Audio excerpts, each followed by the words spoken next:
เอาพี่น้องเปิดภาพมาก็อยู่ที่บ้านเด้อพี่น้องเด้ออยู่ที่บ้านเบาตูนเนาะมื้อนี้ก็เป็นมื้อที่เบาตูนกับน้องบองจะเทเฮือนพี่น้องเนาะ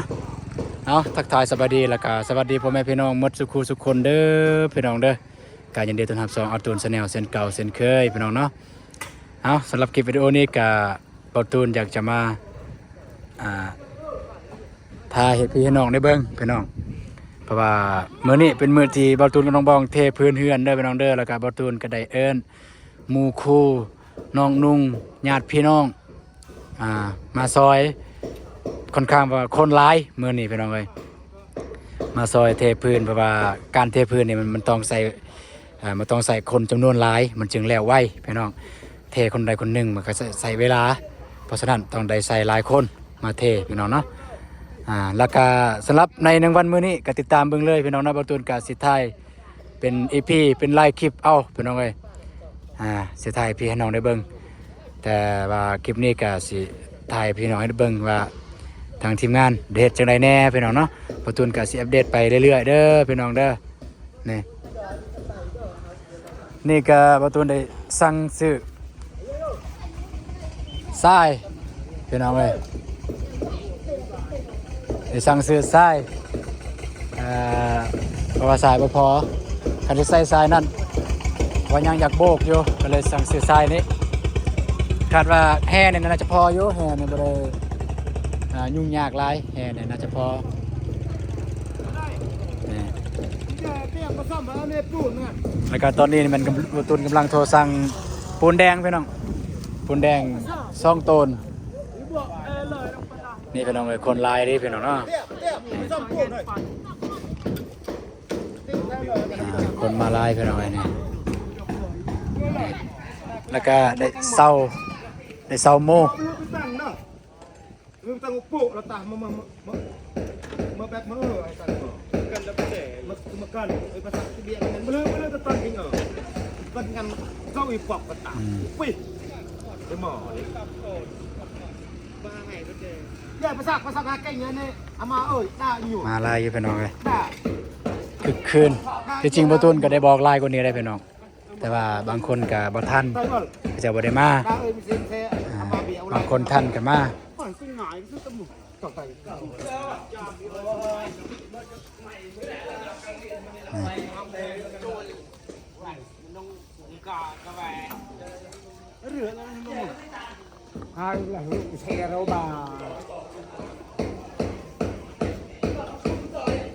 เดี๋ยวสิพาไปเบิ่งอยู่ในพี่น้องเนาะอยู่ในก็มีลายคนนี้ทางนี้น้องนุ่งอันนี้ก็นักกีฬาแน่ได้มาซอยมือนี้อันนี้เป็นทรายเก่าเป็นทรายเก่าแต่ยังใส่ได้อยู่ทรายเก่านี่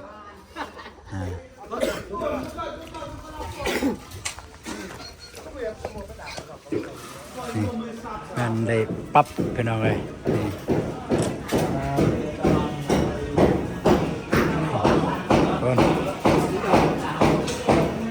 หลายคนเนี่ยพี่น้องเลยไล่เลยอาจารย์ได้ยินเสียงปันใดเนี่ยทางนี้กำลังจัดการตัดใส่เหล็กแว่ตาไอกัดแว่ตาโดยมาเรารับเป็นหนูตาคาเมนหรือเปล่าเข้มไม่บ่นี่ก็ต่อแต่ว่ามาไล่พี่น้องประตูเด็กสักส่วนญาติพี่น้องมาหลายคนพี่น้อง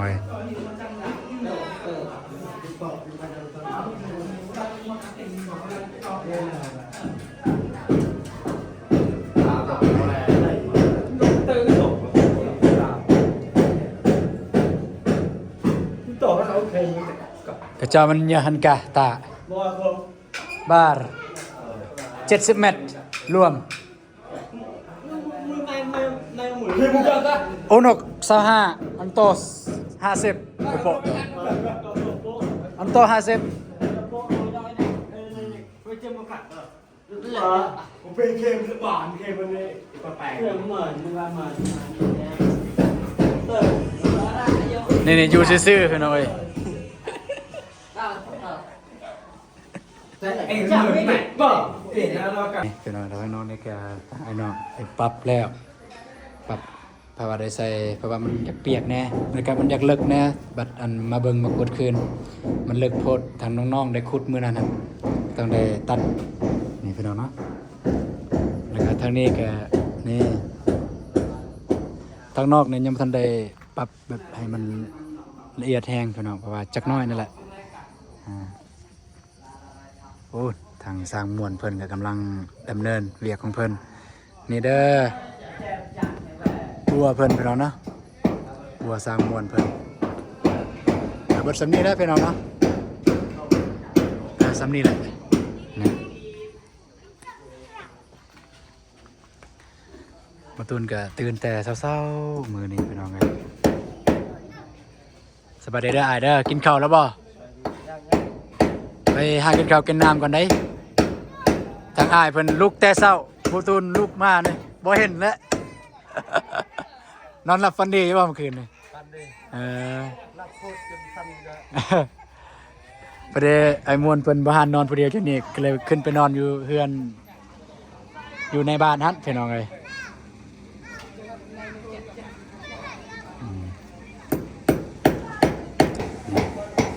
เอ้ยบ่ตูนก็มาซอยที่จริงบ่ตูนบ่ได้บอกผู้หญิงนะ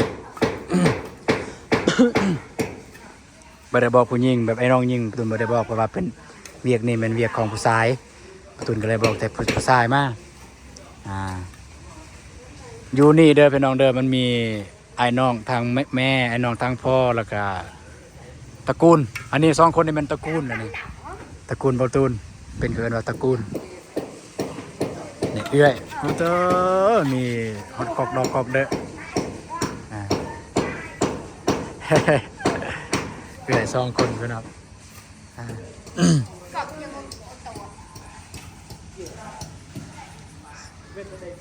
คึกคืนดีพี่น้องเอ้ยญาติพี่น้องมาซอยคึกคืนดีลิที่จริงในประตูนคิดว่าไม่มีไผมาเด้ เพราะว่าช่วงนี้ก็ค่าเวียกแน่คิดว่าไม่มีไผมาเอาเมียแต่งผ้าขาวไปทาแล้ว ไปไอ้มนต์ไปกินข้าวอันไหนก็จำสาย ประมาณนี้ นอกในสางไทย สร้างง่ายเอาประมาณนี้เด้อพี่น้องเด้อญาติพี่น้องก็มาหลายคนพี่น้องเอ้ยคึกคืนอันนี้ก็กำลังปรับกำลังบรันซามาบรันซา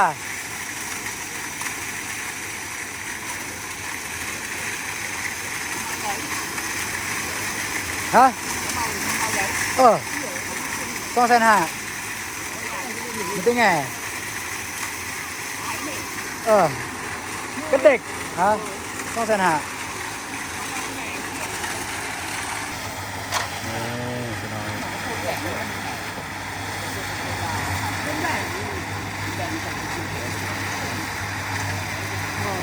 เลยตามเมื่อไหร่จะขออยากเอาอยากเอารถเยอะอ่ะรถอ่ะ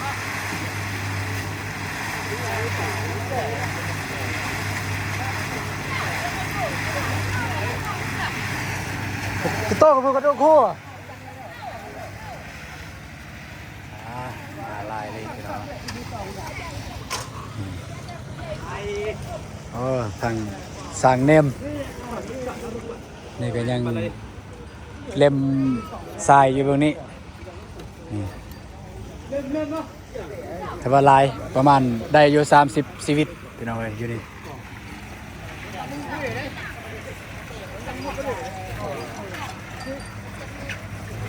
จ้าแล้วยัง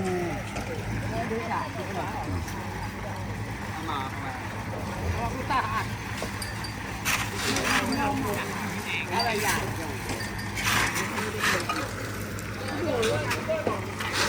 ประโยชน์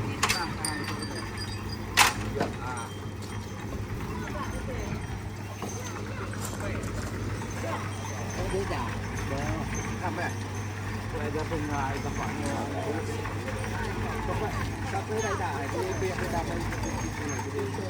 อายุโป่งนี่ก็แบบใส่เปียกตา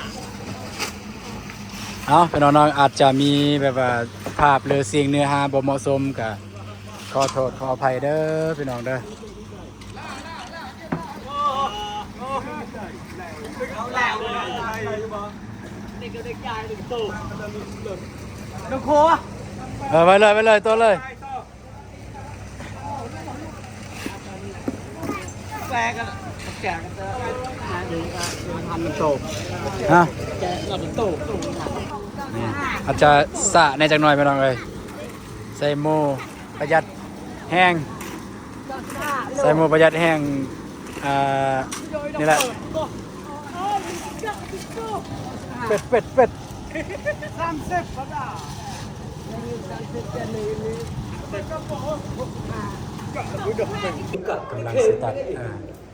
กำลัง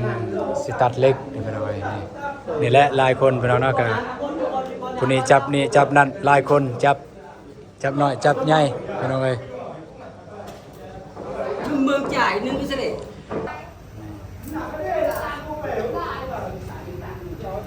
ตาลุงไม่ต้องลุงดิมันทองน้อยสิบแม่เนาะสิบแม่สิบแม่70 แม่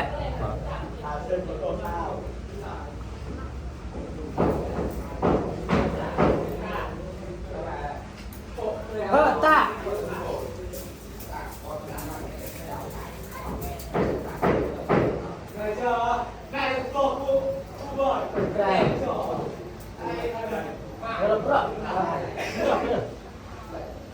ก็รับก็เลิกแกก็ไม่กดตะปองไม่ตับไปจ่า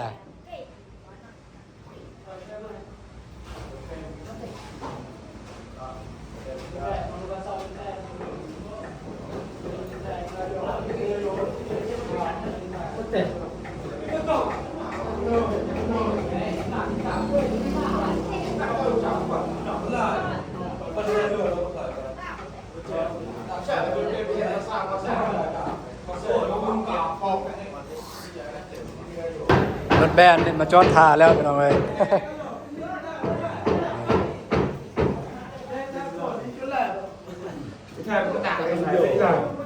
อันนั้นต่างกี่ต่าง ตากินดอกพอดอกดิได้น้ำมันเลยเลิศน้ำมันเข้าไปยิ่งช่วยกินข้าวในภาษามาคุณก่อแล้วมาแจกตัว เริ่มเทแล้ว โอ้จ้าเรียกเก่งคนเลยเก่งเยอะว่ะ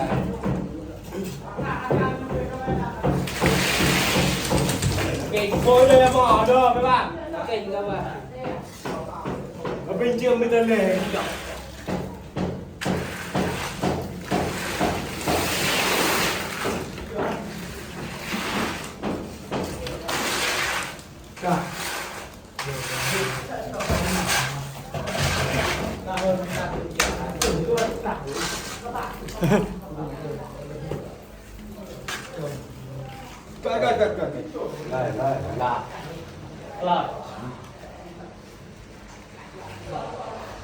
รถมันเหล่งแนวกระติกยังไงหยับ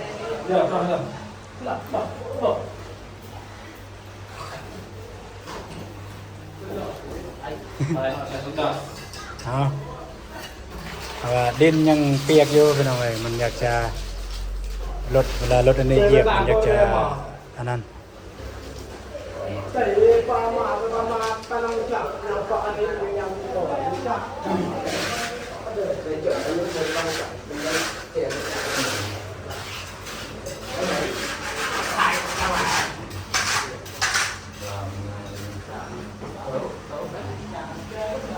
ลูกบอล เลยเยอะ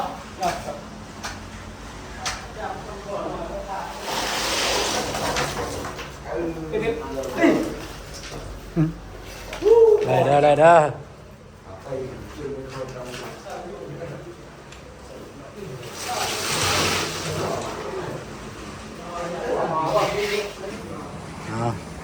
เทแล้ว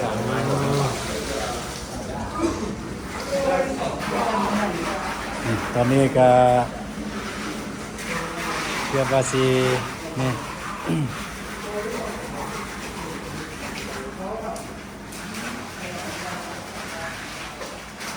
ขณะปรับอยู่นี่3-4 คนก็สิปรับอยู่นี่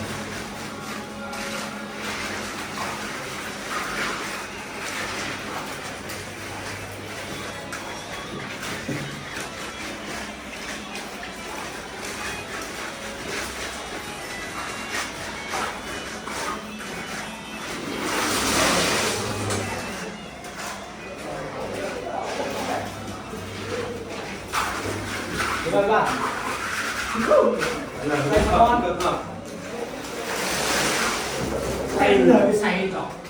เป็นเรือที่แก่คุณหน่อยคนสง่า Stop the crane R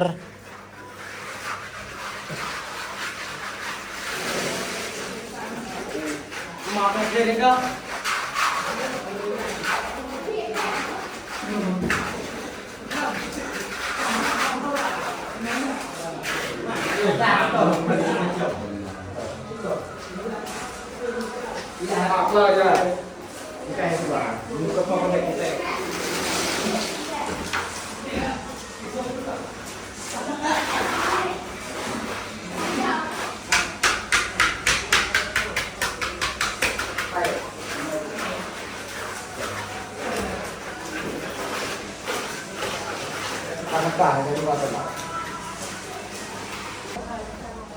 นี่อยู่นี่ก็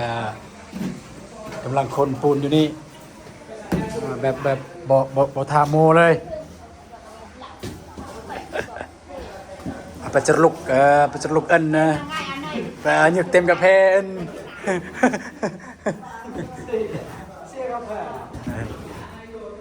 นี่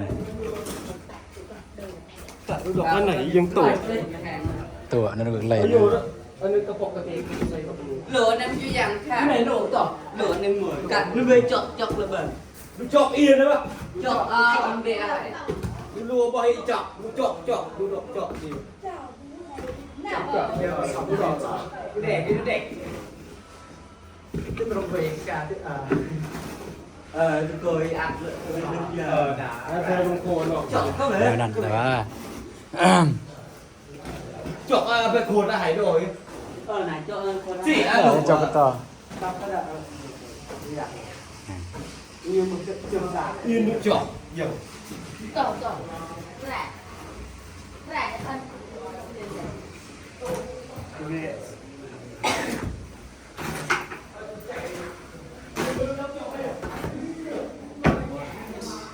các bạn ngại em mới có bảo đình gì bảo sổ cái đi ra rồi người ta nói ra ăn cũng được gì à lên tới để bao ra nó rượu người ta biết ăn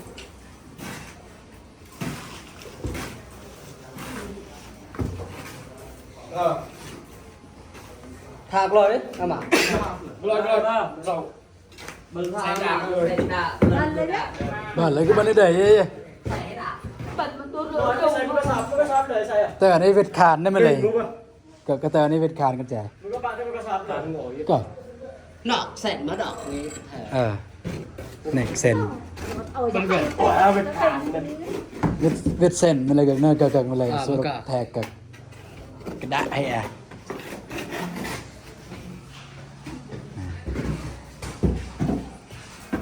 หลายคนเป็นเอาเนาะสินับก็น่าจะได้อยู่30ชีวิตพี่น้อง30-40จะได้อยู่ตอนนี้มายืนเบิ้งสร้างกินแล้วเขาฮะ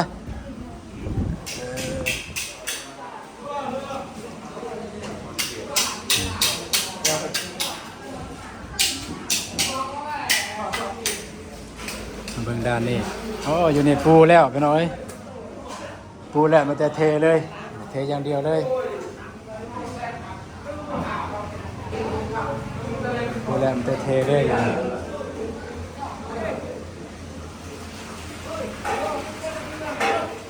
อะไร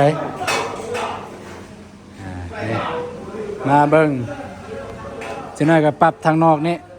เทนอกเลยมื้อนี่38ว่ะ หลายคนนั่นแหละดีแล้วไวจึงบ่ข้างคืนจึงบ่ข้างคืนกันข้างคืนก็มีเพิ่นกินอีกบ่ประมาณ40กว่านี่แหละคันเข้ามาเบิดทั้งหลายเฮ้ยแล้วไวเด้เอาแบบนี้แม่นสิเทกันเปื้อนเลยแล้วนี่นี่ทางนอกจังนอกก็ให้ไอ้น้องปรับทางนอกนี่นี่ทางนี้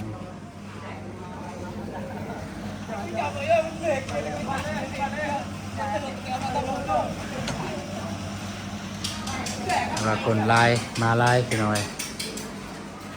พอดีม่วนเลยคึกคืนคักแบบว่องไว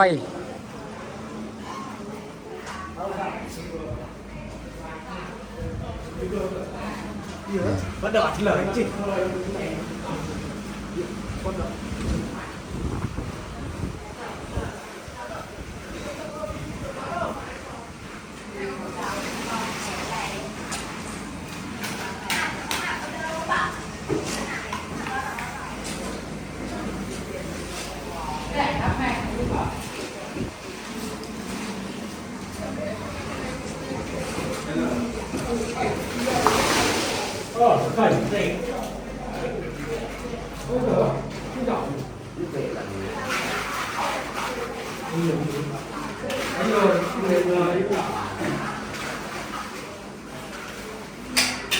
อายุอันไหนครับ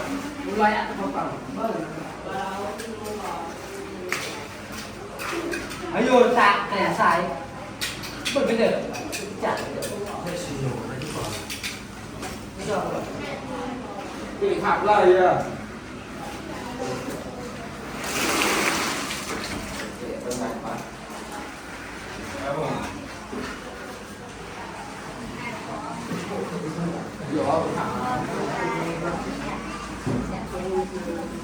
ทางนี้ครับ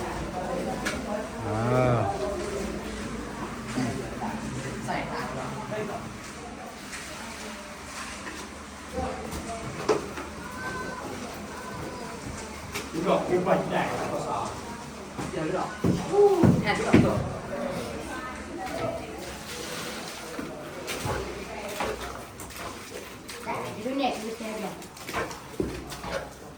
มึงก็หาอยากเกิดอีกแล้วต้น โอเคมันใจเราไม่ได้ เป็นคนเงยตาทำเป็นหลับ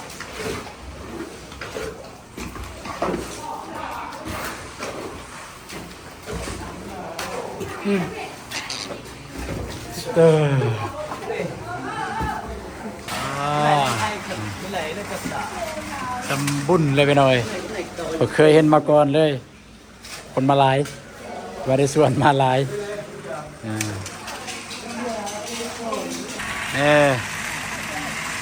คึกคืนไปหน่อยเดี๋ยวนี้นี่กับอีกบดนกันแล้วพี่น้องคาดว่าแล้วมือเดียวเลยจะบริใช้เวลาอะไร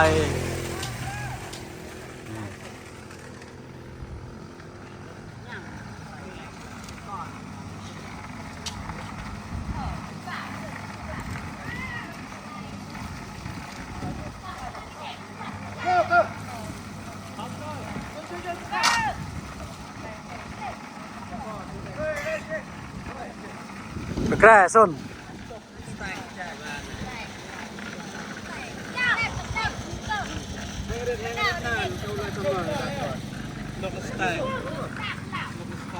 จะไม่เดินยังทอไปเยอะก็จ้าไม่กุตแพเดี๋ยวก็พูดตลบอนไม่ใส่โอ้ทอแตกกันน้องเอ้ยใส่งานไม่ได้ทอในก็ได้คนจะมาแล้ว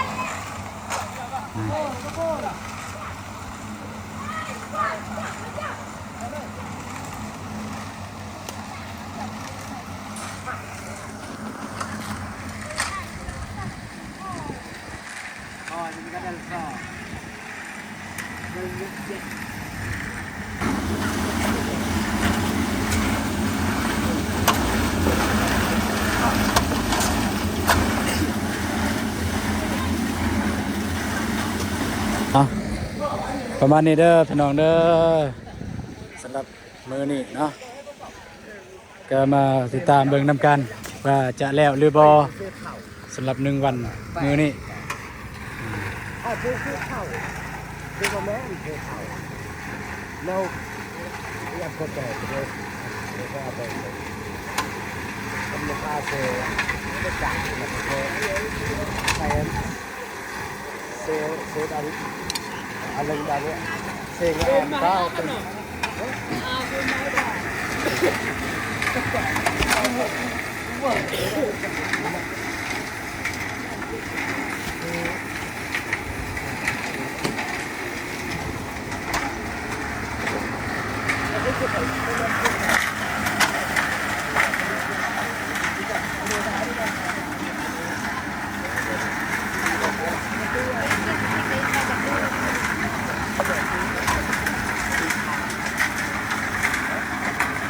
บ่อยากคนใดนะ อยากไปต้องเอาหมูตัวเนาะ เอาละผู้เฒ่ากินแบบนี้ก็คือ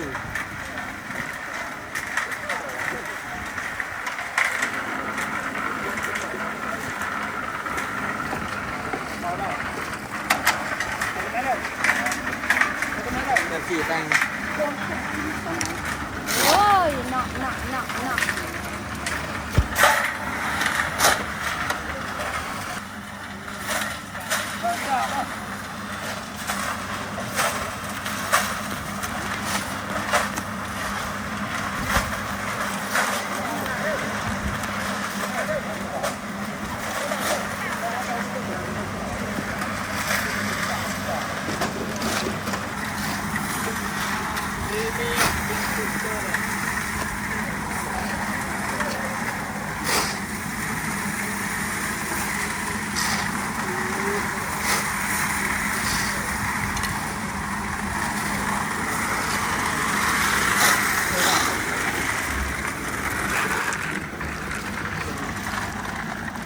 อันไหนวะ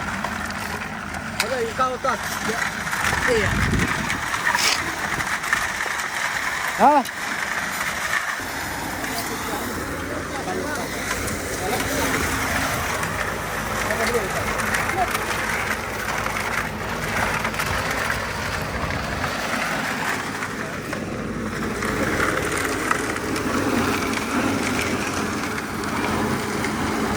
เบิ่งทางนี้อีกเพิ่นเนาะ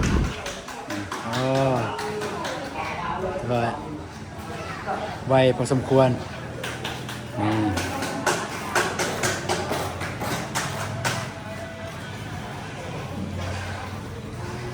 นะครับมาเบิ่งทางนี้อ้าวโจ้ทางนี้กันกำลัง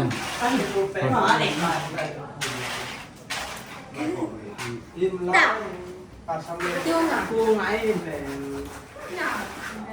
นสองหล่อเนาะสามหล่อมึงนี่มันสบายกว่าเป็นข้าวข้าอย่างที่จังเลยเปลี่ยนหล่อก็เป็นเรื่องเป็นอะไรเนี่ยสามหล่อหล่อเลยสามหล่อที่เลยนะ Mùa hiếu nộp coi đấy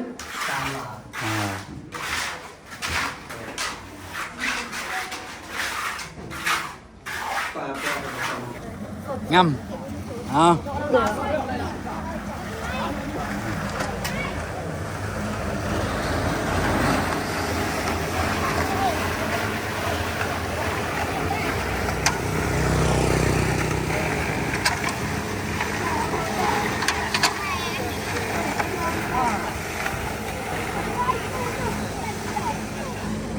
Nungay ap.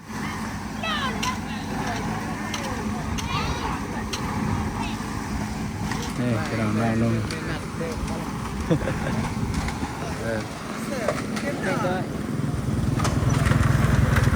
Hả? Các bạn ơi. ลายจนแบบลายแบบนี้ก็ดีพี่น้องเนาะเพราะว่าจังบ่เมื่อยได้ใส่ได้เฮ็ดคนละเล็กคนละน้อยซอยกันคันบ่ซอยยามนี้จะซอยยามใดพี่น้องเนาะซอยคนละเล็กคนละน้อย